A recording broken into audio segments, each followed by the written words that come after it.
Hulu ঢুলু মেজাজটা কেমন হবে, গলায় একটু ঢালো বুঝবে তবে।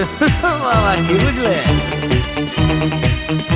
এই সাদা কালো দুনিয়াটা দেখবে রঙিন, এমনই কামাল করে এই আলাদিন, বিষ্ণয় অমৃত জানবে।